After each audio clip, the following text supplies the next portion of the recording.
سر جای خودش هست. یعنی قبل از عید وقتی که رفتن داخل مسجد میتونند که سنت تحیت المسجد را بخونند. و امام ابو حنیفه رحمت الله علیه یکی از در جایی که نماز جمعه برگزار نمیشود نماز عید هم برگزار نمیشود. اما اگر مردم خواستند نماز عید رو برگزار کردن از نظر شرعی باز هم هیچ گونه ممانعتی وجود نداره.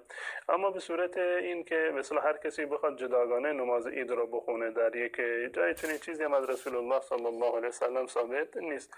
منتها برای کسی که از نماز عید در یک جای نماز عید خوانده می شود، یک شهری هست نماز عید خوانده می شود و به نماز عید نرسیده خودش از نظر شرعی جایز هست. روایتی هست که حضرت انس رضی الله تعالی عنه به مولای خودش رو دستور داده بود که جمع بکنند اهل اولاد خودش رو و خودش این کیفیت دو رکعت نماز عید رو که میخونن بخونن.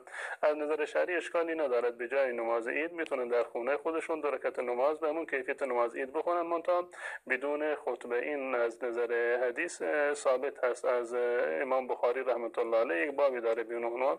اما در مذهب امام ابو حنیفه رحمت الله علیه چون که این نماز یک نماز اجتماعی هست، نمازی هست که با جماعت خونده می شود، تنها خوندنش از دیدگاه علمای احناف مشروع نیست. جزاکم الله خیر جناب شیخ. بیننده دیگری پرسیده که آیا برای روز عید اذکار و دعای خاص وجود دارد؟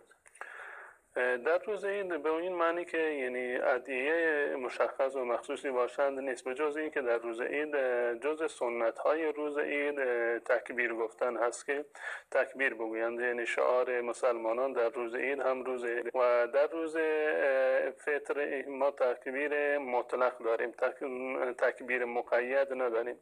یعنی در عید فطر هر وقتی که انسان خواست میتواند که تکبیر بگوید، موقت به یک وقت و مقید به یک وقت خاصی نیست.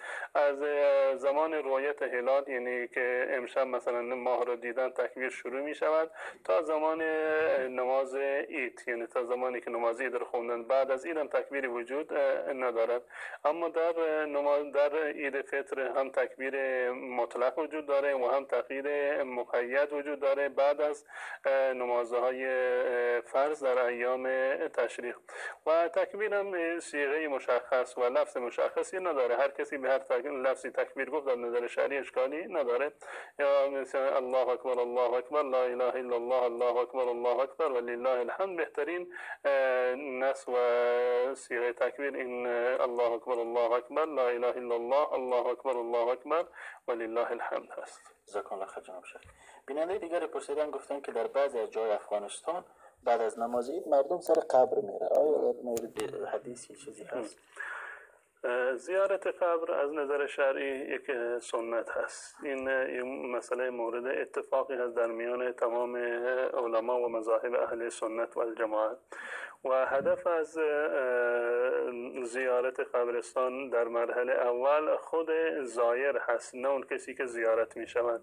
یعنی این هست که رسول الله صلی الله علیه وسلم در ابتدای اسلام بنابر عادتهای جاهلی که باقی مانده بود و هنوز مردم یعنی تفاوتی رو قائل نبودن در این زمینه، زیرا که می رفتن طلب مدد می کردن از قبرستان، به طور مثال از مرده ها، یا اینکه می رفتن در اونجا کارهای خلاف شرعی رو انجام می دادند، گریه می کردند، زار و فریاد و واویلا می کردند، اینها یا سر صورت خودشون رو می زدن، کارهایی که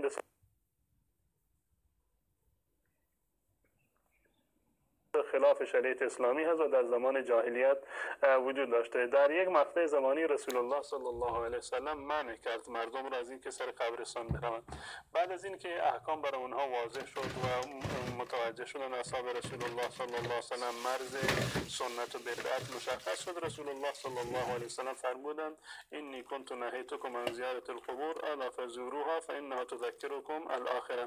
من شما را از زیارت قبرستان منع کرده بودند بنابر یک حکمت و فلسفه، اما الان بروید قبرستان رو زیارت بکنید فانها تذکرکم الاخره، زیر زیارت قبرستان شما رو به یاد آخرت میاندازد.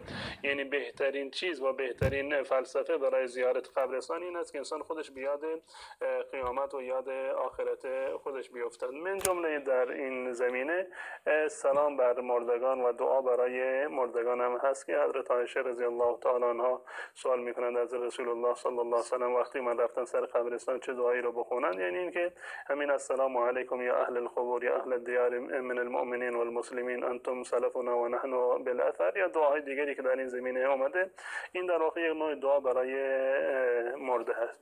اما اختصاص دادن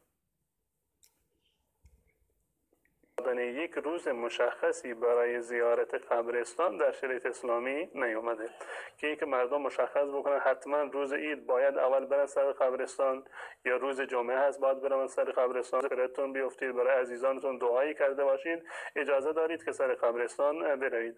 اما این که این رفتن سر قبرستان را جز آداب روز عید یا جز حقوق مردگان در روز عید حساب بکنید، چون این چیزی از نظر شریعت اسلامی وجود ندارد و اگر این رو لازم بگیرن در واقع در دایره بدعت و کارهای خلاف سنت رسول الله صلی الله علیه و سلم داخل می شوند، زیرا که رسول الله صلی الله علیه و سلم فرمودند کاری رو که لیس علیه امرنا فهو رد، هر کاری رو که امر ما بر اون نباشه، سنت و روش ما بر اون نباشه، از نظر شرعی چون چیزی مردود هست و انسان نباید کاری رو که مردود هست انجام بدهد.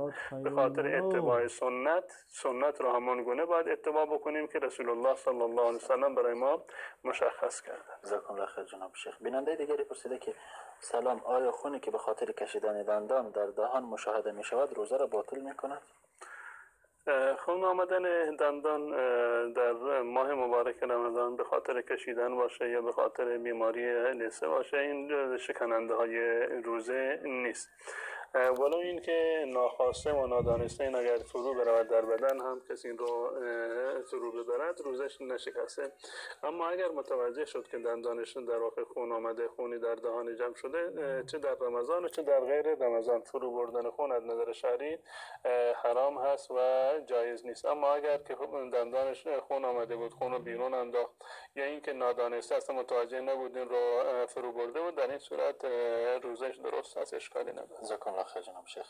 بیننده دیگری پرسیده که سلام، اگر زنی در رمضان زایمان کند بعد از آن روزه رمضان را قضا بگیرد یا کفاره بدهد؟ زنانی که در ماه مبارک رمضان نمیتوانند روزه بگیرند، یعنی این که اساساً فرض کنیم زنی عادت ماهیانه باشه نمیتواند روزه بگیرد، یا این که عذر شرعی دیگری داشته باشه مانند این که بچه شیرخواری داشته باشه نمیتواند روزه بگیرد، یا این که باردار هست نمیتواند روزه بگیرد، و مرحله چهارم یا این که زایمان کرده در ماه مبارک رمضان و در حالت نفاس هست و فعلا نمیتواند که روزه بگیرد. حکم شرعیشون این است که بعد از رمضان این روزها رو قضا بیاورد، یعنی بعد از این که پاک شد، بعد از این که این کودک به اندازه‌ای رسید که میتوانست که از غذا استفاده بکنه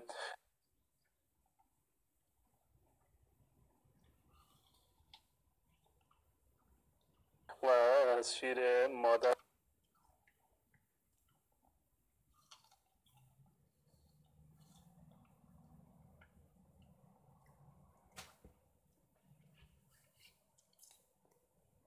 اون زمان باید دوباره این روزها رو قضا بیاورد. و زنی که میتواند که قضایی بیاورد فدیه دانایی روزه گرفتن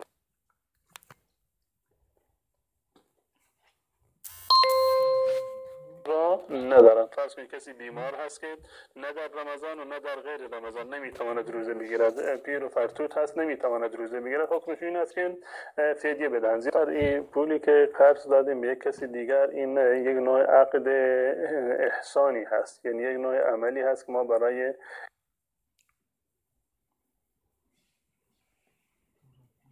احسان و نیکی انجام دادیم به یک کسی دیگر که نیاز داره، پولی رو در اختیار اون گذاشتیم که فعلا از این پول ما استفاده بکند و این جزء مواردی هست که احسان و خیر و نیکی در واقع شمرده می شود. و از نظر اصلی این پولی رو که در اختیار مدیون قرار داده می شود، به کسی شما قرض می دهید، این ملکیتش را شما به اون فرد نمی بخشید، پول همچنان مال شما هست، پول مال شما هست، ملکیتش مال شما هست، شما فعلا اینو قرض دادید که برادر مسلمان یا خواهر مسلمانی از این استفاده بکنند، اما مالکیتش مال شما هست و از نظر شرعی زکات بر مالک این مال لازم هست.